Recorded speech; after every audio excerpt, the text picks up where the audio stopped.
প্রযুক্তির দুনিয়ায় এখন আলোচিত নাম ডিপসিক। সোশ্যাল মিডিয়াতেও আলোচনার কেন্দ্রে চীনের কৃত্রিম বুদ্ধিমত্তা ভিত্তিক প্রতিষ্ঠান ডিপসিকের তৈরি ডিপসিক এআই। যুক্তরাষ্ট্রের বাজারে জানুয়ারিতে মুক্তি পায় চীনা কোম্পানি ডিপসিকের এআই চালিত চ্যাটবট।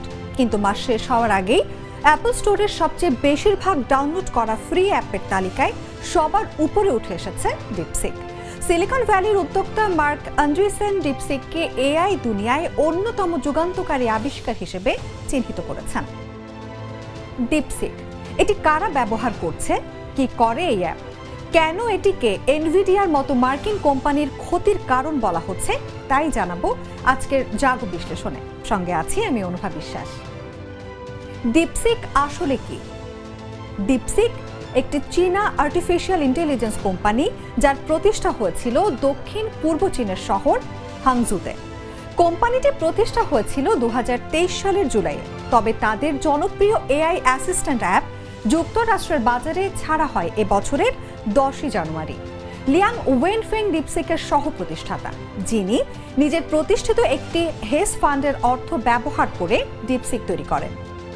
ডিপসিক কারা ব্যবহার করছে? অ্যাপলের অ্যাপ স্টোর ও ডিপসিকের ওয়েবসাইটে কোম্পানির এআই অ্যাপটি বিনামূল্যে ডাউনলোড করা যাচ্ছে। ফ্রি এই অ্যাপটি খুব অল্প সময়ের মধ্যেই অ্যাপল স্টোরের ডাউনলোড হওয়া শীর্ষ অ্যাপে পরিণত হয়েছে। যুক্তরাষ্ট্রে অ্যাপলের অ্যাপ স্টোরের সর্বোচ্চ রেটিংয়ের ফ্রি অ্যাপ হিসেবে এটি নথিবদ্ধ হয়েছে। কি করে এই অ্যাপ? ডিপসিক জনপ্রিয় হয়েছে এর শক্তিশালী এআই অ্যাসিস্ট্যান্ট টুলের জন্য। এটির কার্যক্রম চ্যাটজিপিটির মতোই। অ্যাপ স্টোরে দেয়া বর্ণনা অনুযায়ী এটি তৈরি করা হয়েছে আপনার কর্মদক্ষতা বাড়াতে, আপনার প্রশ্নের উত্তর দিতে। তবে কিছু কিছু প্রশ্নের উত্তর দেওয়ার ক্ষেত্রে এই চ্যাটবটটি অপারগতা প্রকাশ করতে পারে। অর্থাৎ চীনা প্রতিষ্ঠানের মালিকানাধীন অ্যাপ হওয়ায় চীন যেসব বিষয়কে রাজনৈতিকভাবে সংবেদনশীল মনে করে, সেসব বিষয়ে প্রশ্নের উত্তর দেওয়ার ক্ষেত্রে এই এআই চ্যাটবট শতভাগ সঠিক নাও হতে পারে। এনভিডিয়ার মতো মার্কিন কোম্পানি কেন ক্ষতিগ্রস্ত হচ্ছে?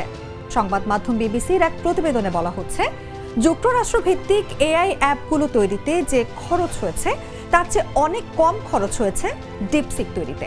ডিপসিকের মূল প্রতিষ্ঠানটি বলছে তাদের নতুন এআই মডেল বাজারের শীর্ষ এই মডেল যুক্তরাষ্ট্র ভিত্তিক চ্যাটজিপিটির সমকক্ষ।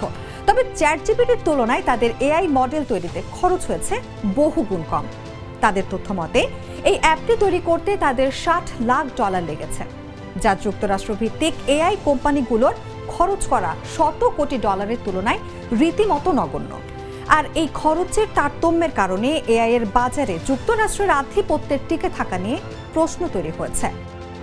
ডিপসিকের অ্যাপ তৈরিতে কম খরচ হওয়ার বিষয়টি 27 জানুয়ারি পুঁজি বাজারের হিসেব বদলে দিয়েছে।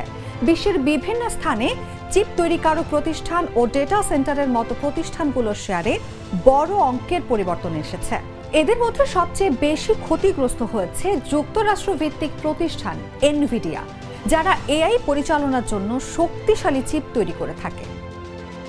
ওই দিন তাদের বাজার মূল্য কমেছে $60,000 কোটি, যা যুক্তরাষ্ট্রের ইতিহাসে একদিনের হিসেবে কোনো একটি কোম্পানির জন্য সর্বোচ্চ।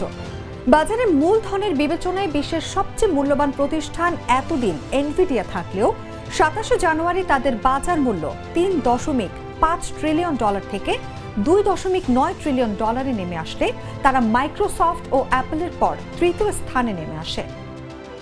ডিপসিক তাদের এআই এর জন্য এনভিডিয়ার তুলনায় অনেক কম দামি ও কম জটিল প্রযুক্তি ব্যবহার করে। ডিপসিকের সাম্প্রতিক সাফল্য বিশ্বের শীর্ষ এআই চিপ প্রস্তুতকারী প্রতিষ্ঠানগুলোকে নতুন এক বাস্তবতার সামনে ফেলেছে। এতদিন একটা সাধারণ ধারণা ছিল যে এআইকে উন্নত করার জন্য বড় বাজেট এবং অত্যাধুনিক প্রযুক্তির সাহায্যে তৈরি চিপ অবশ্য প্রয়োজনীয়। তবে ডিপসিকের সাম্প্রতিক সাফল্য এই ধারণাকে এবং ভবিষ্যতে এআই এর বাজারকে বদলে দেবে বলে ধারণা করা হচ্ছে। কি boss, vital match, tough opponent, tension? Come on bro, অপোনেন্টকে নিয়ে ভাবার সময় আছে। আসল অলরাউন্ডারের কাজই তো হলো যে কোনো টাফ সিচুয়েশনে টিমকে অলরাউন্ড প্রোটেকশন দেওয়া। জাস্ট লাইক মাই টাইলক্স, যার অ্যান্টিব্যাকটেরিয়াল এজেন্ট টয়লেটের কোনায় কোনায় পৌঁছে 99% জীবাণু ধ্বংস করে, টয়লেটের কঠিন দাগ ও দুর্গন্ধ দূর করে টয়লেটকে রাখে ক্লিন আর সুবাসিত। টাইলক্স টয়লেট ক্লিনার, ক্লিন মানেই টাইলক্স।